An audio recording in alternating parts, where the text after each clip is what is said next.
త్యాగం అంటే నాన్నగారితో కూడా ఉంటూ ఆయన మరి జీవన శైలి తగ్గట్టుగా మరి ఆవిడ కూడా ఎంతో ఆయన ఉన్నత స్థితి రావడానికి ముఖ్యమైన అంటే మేము సినిమాల్లో ఊరికే నేను చెప్పడం, ఎస్పెషల్లీ నా సినిమాలు చూస్తే మీరు ప్రతి సినిమాలో ఒక సందేశం ఉంటుంది. గత 4 సినిమాలు అవి విజయవంతమయ్యాయంటే అఖండ అంటే పిల్లల జోలికి వచ్చిన, ప్రకృతి జోలికి వచ్చిన, ధర్మం జోలికి వచ్చిన ఏమవుతుందో అన్నది చూపించాం. అలాగే ఒక వీరసింహారెడ్డి తెలివి ఒక నాన్నగారి ఏదైతే రక్త సంబంధం ఉందో అలా ఒక అన్న చెల్లెళ్ళ మధ్య బంధం, అలాగే ఒక నేలకొండ భగవత్ కేసరి అంటే ఇక్కడ పిల్లలు కూడా ఉన్నారు. మరి గుడ్ టచ్ బ్యాడ్ టచ్ ఒక మంచి సందేశం ఇవ్వడం జరిగింది ఆ సినిమా ద్వారా. అలాగే డాకు మహారాజు ఉందంటే నేను ఒక రాయలసీమ బిడ్డని, అంటే నేను ఒక రాయలసీమ ఎమ్మెల్యేని. బాలకృష్ణ అంటే అంటారు అందరూ రాయలసీమ బాలకృష్ణ అడ్డా అని. అక్కడ నీటి సమస్య తెలుసు నాకు.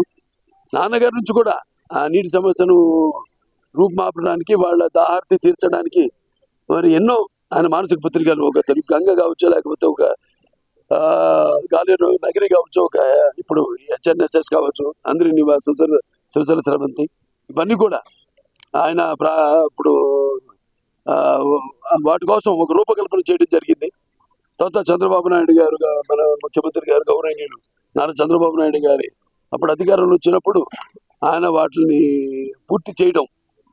పూర్తి చేసేదాకా సుమారుగా తీసుకొచ్చిన దాన్ని మళ్ళీ సరే ఆ మధ్యలో ఇప్పుడు మనకు వచ్చినట్టు గత 5 సంవత్సరాలు ఎలా ఒక అంధకార బంధురం అలా తర్వాత మళ్ళీ నేను అక్కడ ఎమ్మెల్యేగా ఉండగానే నీళ్ళు ఇవ్వడం జరిగింది. ఇదంతా కాకతాళీయమో యాదృచ్ఛికమో నాకు తెలియదు, కానీ స్వచ్ఛందంగా ఆ దృఢ సంకల్పంతో చేసే వాళ్ళకి ఎప్పుడు ఏదైనా సాధ్యం.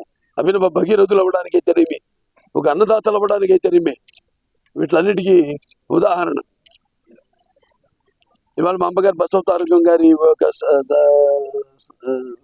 స్మృత్యర్థం Basavaram Tarakam Indo American cancer hospital and research ఇన్స్టిట్యూట్కి నేను చైర్మన్ కావడం గత 15 సంవత్సరాలుగా క్యాన్సర్ బారిన పడిన రోగులకు అందరికి కూడా అందించడం, మనం వైద్యం అందించడం అతి తక్కువ ధరకి, అలాగే నాణ్యమైన అంటే అంతర్జాతీయ ప్రమాణాలతో కూడిన వైద్యాన్ని అందించడం. ఇవాళ మన భారతదేశంలోనే ఉత్తమ సింగిల్ స్పెషాలిటీ క్యాన్సర్ హాస్పిటల్లో ఒకటిగా మన Basavatarakam Indo American cancer hospital research ఇన్స్టిట్యూట్కి స్థానం కల్పించడం, ఇవన్నీ కూడా అందరు కూడా ఇందులో భాగస్వామ్యం ఉంటుంది. పనిచేసి అంటే యథారాజా తథా ప్రజ అన్నట్టు మరి మనం సంకల్పం నడిపించేవాడు. ఇవన్నీ ఇంతకుముందు నా ముందు కూడా గోళ శివప్రసాద్ గారు అయితేనేమి, కాకర సుబ్బారావు గారు అయితేనేమి, ఎంబీబీఎస్ మూర్తి గారు అయితేనేమి, వెంకటేశ్వర్లు గారు అయితేనేమి, వీళ్ళంతా కూడా, అలాగే మన పోలవరపు తులసి గారు అయితేనేమి, రాఘవరావు గారు అయితేనేమి, నూరి దత్తాత్రేయులు గారు అయితేనేమి, లేకపోతే దశరథరామరెడ్డి గారు అయితేనేమి, వీళ్ళందరూ కూడా అందరి యొక్క సహాయ సహకారాలతో ఇవాళ ఆసుపత్రిని నాకు ముందు కూడా బోర్డ్ ఆఫ్ ట్రస్టీస్ ఎవరైతే ఉన్నారో వారందరి సహాయ సహకారంతో ఈ స్థాయికి తీసుకురావడం జరిగింది. ఇక హిందూపూర్ నా నియోజకవర్గం ఉంది.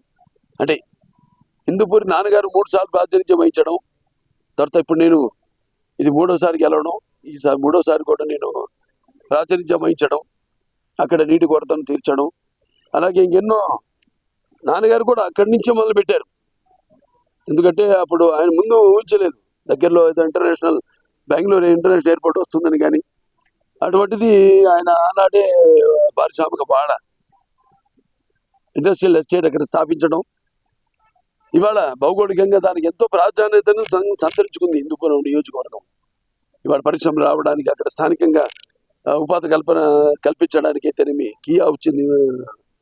అలాగే ఇంకెన్నెన్నో బహుళ జాతి సంస్థలు అన్నీ కూడా ఇప్పుడు రావడానికి ఉన్నాయి. ఆ పని మీదే నేను ఇటు ముందుగా మా వాళ్ళందరితో కలిసి మా ఈ యొక్క ఏదైతే నాకు పద్మభూషణ్, అలాగే నాకు ఇప్పుడు book of world records London లో నా పేరు చేర్చడం, అంటే మొట్టమొదటి కళాకారుడు నేను మన భారతదేశం నుంచి.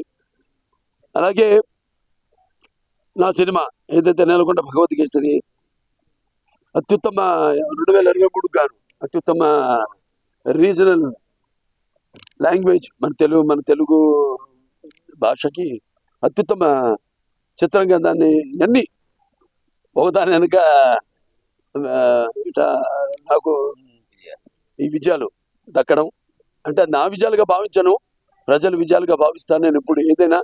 ఎందుకంటే ఎప్పుడు అంటుంటాను, ఏదైతే పదవులకు నేను అలంకారమేమో కానీ పదవులు నాకు ఎప్పుడు అలంకారం కాదని.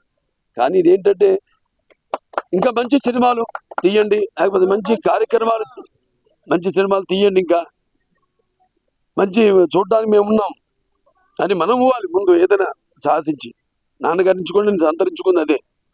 తోడు దొంగలు అయితే ఒక పిచ్చి పుల్ల అయితే అటువంటి సినిమాలు ఆయన ముందు ఆలోచనతో తీయడం జరిగింది.